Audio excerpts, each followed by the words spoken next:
Cynthia Laurina dengan NIM 202402057. Tujuan saya di sini, saya akan mempresentasikan tentang sosialisasi pendidikan anti korupsi untuk meningkatkan integritas siswa di SD Negeri Wonosigro. Latar belakang: korupsi adalah penyalahgunaan kekuasaan untuk kepentingan pribadi yang merugikan negara dan masyarakat. Masalah ini merusak sistem pemerintahan, layanan publik, dan memperburuk kesenjangan sosial ekonomi. Pendidikan anti korupsi menjadi langkah penting untuk membentuk generasi muda yang jujur, berintegritas, dan memahami dampak buruk korupsi. Identitas mitra: nama mitra SD Negeri Wonosigro, alamat Jalan Ngetak, Jalan Merbabu, nomor 90 Ngetak, Wonosigro, Kecamatan Gombong, Kabupaten Kebumen, Jawa Tengah. Lokasi SD Negeri Wonosigro. Bidang kegiatan sosialisasi pendidikan anti korupsi untuk meningkatkan integritas siswa SD Negeri Wonosigro. Rumusan masalah. Yang pertama, rumusan 1, bagaimana pemahaman, sikap, dan kesadaran siswa kelas 6 SD Negeri Wonosigro terhadap korupsi. Yang kedua, apa saja faktor mempengaruhi bentuk integritas siswa dalam pencegahan korupsi. Yang ketiga, seberapa efektif program pendidikan anti korupsi dalam meningkatkan integritas siswa di SD Negeri Wonosigro.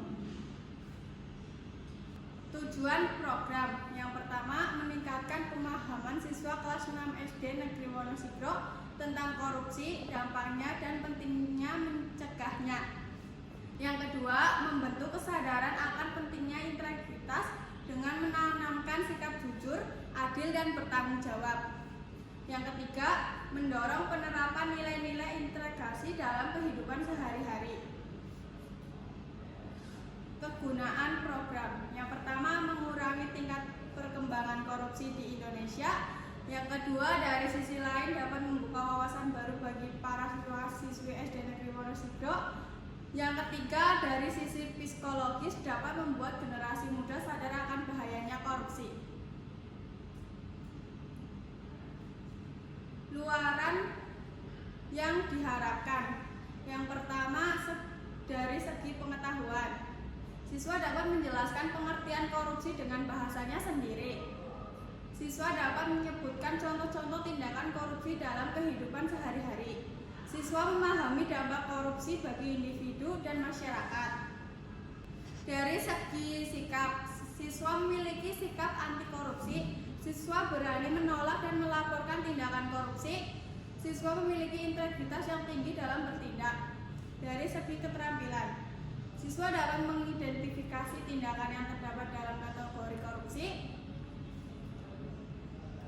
Jenis kegiatan: program pengabdian masyarakat ini dilakukan melalui penyuluhan tentang bahayanya korupsi, cara mencegahnya, dan dampak jangka panjangnya dengan sasaran siswa SD Negeri Wonosigro.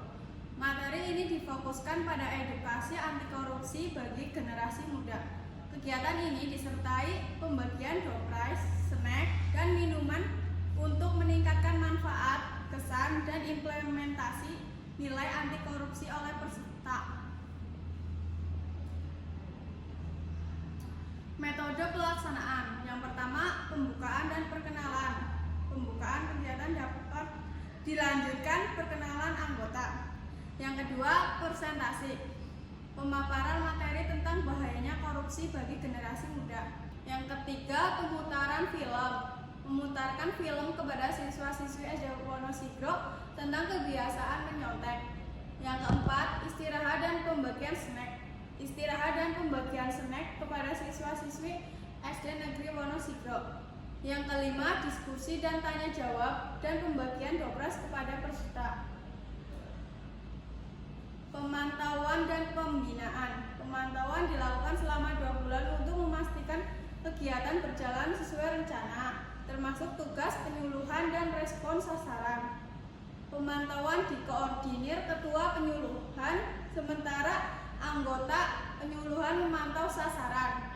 Pembinaan bertujuan untuk mengidentifikasi masalah dan hambatan dalam melaksanakan metode sosialisasi anti korupsi pada mahasiswa dengan bertujuan menemukan solusi melalui dialog dengan sasaran.